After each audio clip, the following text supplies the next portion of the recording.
अस्सलाम वालेकुम students, welcome back to your online class. उम्मीद है आप सब बिल्कुल खैरियत से होंगे।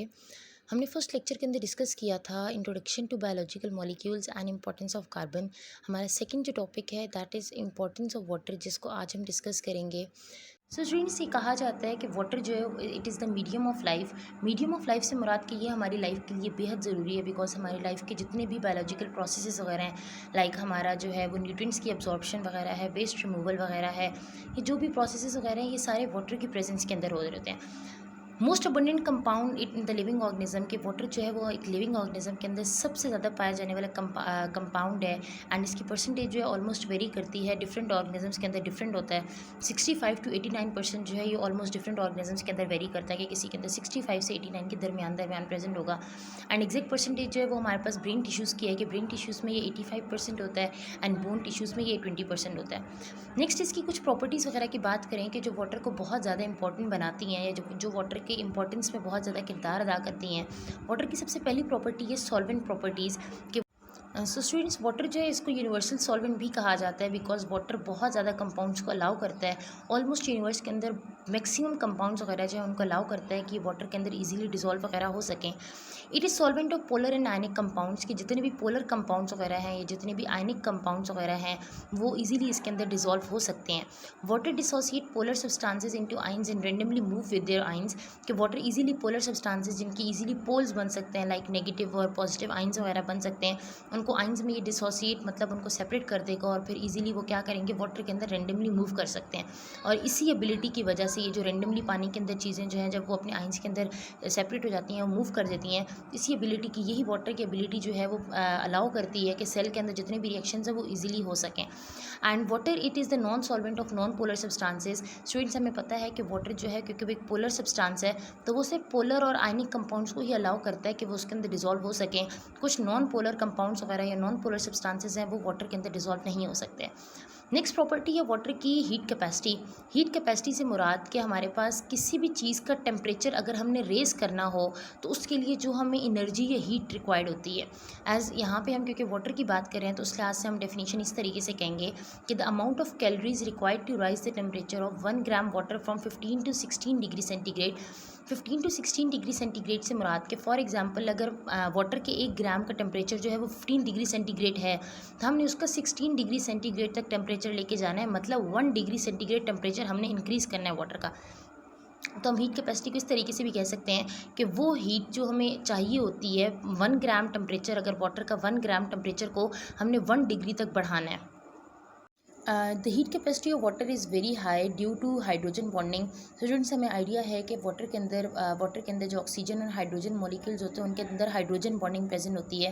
तो उसी हाइड्रोजन बॉन्डिंग, क्योंकि बहुत स्ट्रॉन्ग बॉन्डिंग है, तो स्ट्रॉन्ग बॉन्डिंग की वजह से वाटर का टेम्परेचर जो है वो राइज़ करने के लिए हमें हीट भी बहुत ज़्यादा चाहिए होती है।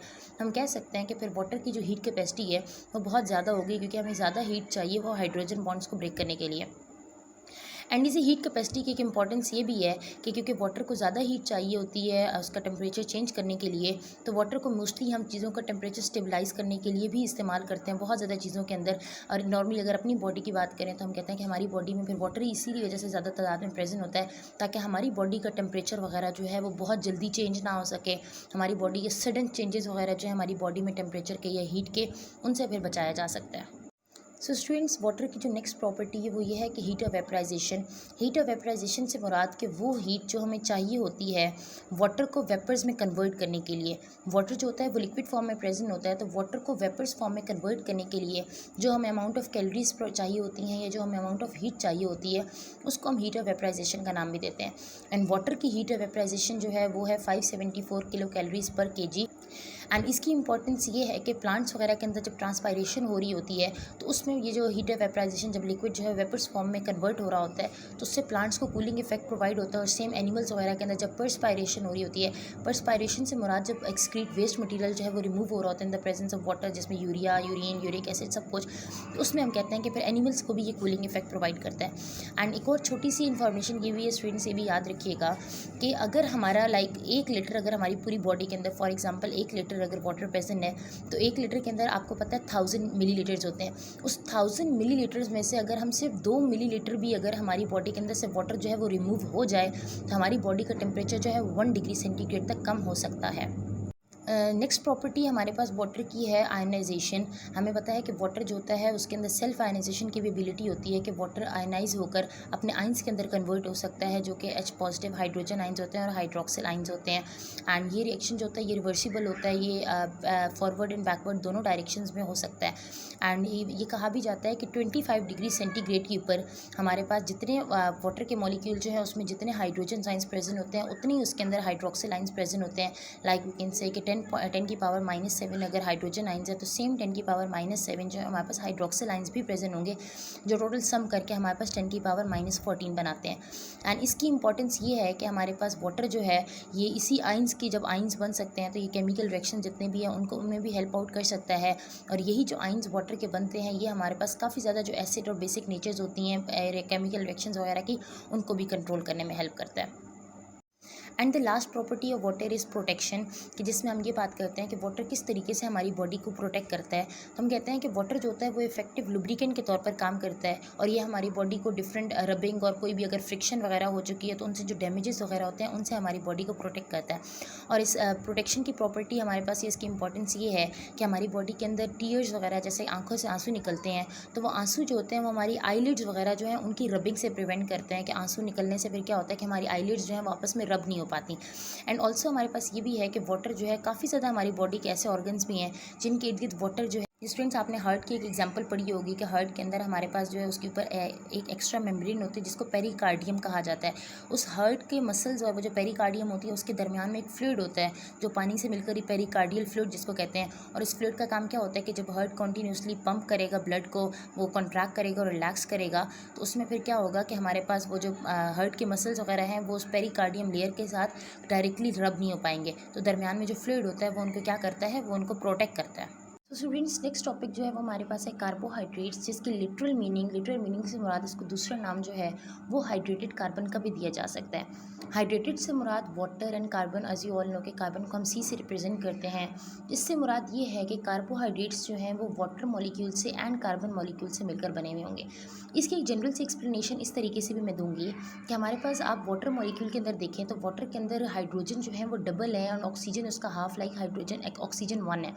तो इससे मतलब ये है कि कार्बोहाइड्रेट, दुनिया में जितने भी कार्बोहाइड्रेट्स मौजूद होंगे, चाहे वो हमारे पास ग्लूकोज की फॉर्म में है, फ्रुक्टोज की फॉर्म में है, लैक्टोज की फॉर्म में है, जितने भी हमारे पास कार्बोहाइड्रेट्स मौजूद होंगे उन सब के अंदर हमारे पास हाइड्रोजन हमेशा डबल कॉन्सेंट्रेशन में होगा, डबल तादाद में प्रेजेंट होगा एंड ऑक्सीजन उसका हमेशा हाफ होगा। इसकी कुछ एग्जांपल्स अगर हम यहाँ से देख लें कि जैसे ये हमारे पास ट्राईओजिस है जिसमें C3H6O3 है, तो आप यहाँ पे देखें कि हमारे पास हाइड्रोजन जो है वो उसकी कॉन्सेंट्रेशन 6 है तो ऑक्सीजन जो है वो उसका हाफ है। यहाँ पे हाइड्रोजन जो है वो अगर 12 है तो ऑक्सीजन उसका क्या है, हाफ है। एंड कार्बन क्योंकि सेपरेटली रिप्रेजेंट किया जा सकता है, इसी वजह से हम ये कह सकते हैं कि कार्बोहाइड्रेट्स जो हैं वो कार्बन, हाइड्रोजन एंड ऑक्सीजन से मिलकर बने हुए होते हैं।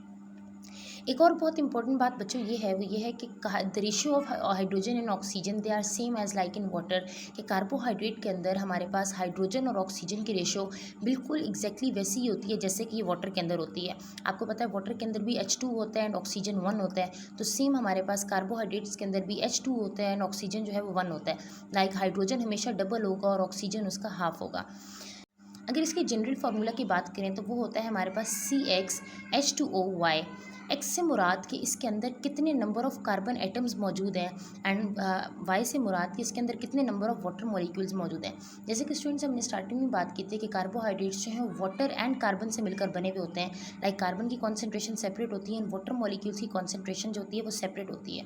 हम यही कहते हैं कि एक्स जो है वो हमारे पास कार्बन एटम्स को रिप्रेजेंट करता है एंड वाई जो है वो नंबर ऑफ वाटर मॉलिक्यूल्स को रिप्रेजेंट करता है।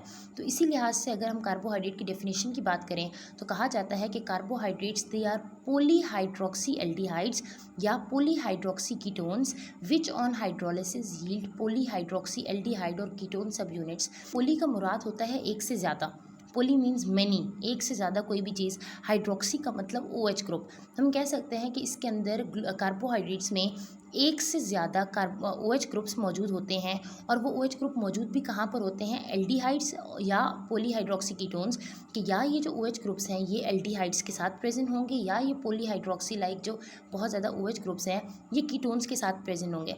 स्टूडेंट्स, आपने एल्डिहाइड और कीटोन्स के बारे में डिटेल में आई थिंक सो आपने 10th क्लास में पढ़ा होगा केमिस्ट्री के अंदर, कि एल्डिहाइड्स क्या होते हैं, कीटोन्स क्या होते हैं।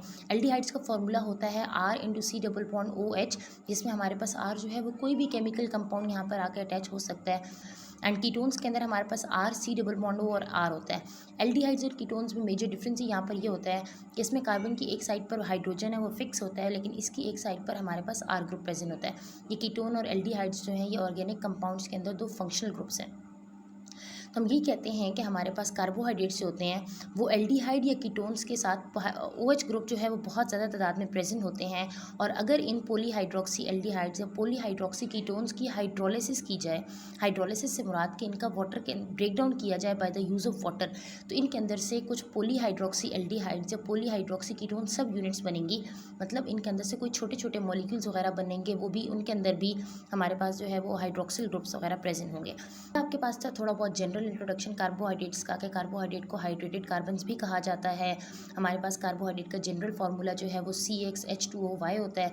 Y की कॉन्सेंट्रेशन, Y जो है वो वाटर की कॉन्सेंट्रेशन को रिप्रेजेंट करता है, एंड X जो है वो कार्बन एटम्स को। एंड देन कार्बोहाइड्रेट जो होते हैं वो पॉलीहाइड्रोक्सी एल्डिहाइड्स होते हैं या पॉलीहाइड्रोक्सी कीटोन्स होते हैं, मतलब ऐसे कीटोन्स या ऐसे एल्डिहाइड्स जिनके अंदर काफ़ी ज़्यादा तादाद में हमारे पास OH ग्रुप्स जो है वो प्रेजेंट होता है, और इसी पॉलीहाइड्रोक्सी एल्डिहाइड या पॉलीहाइड्रोक्सी कीटोन्स की अगर हम हाइड्रोलिसिस करें तो इसमें से काफ़ी छोटे छोटे सब यूनिट्स हमारे पास जो है वो बन सकते हैं। So that's all for today, thank you so much.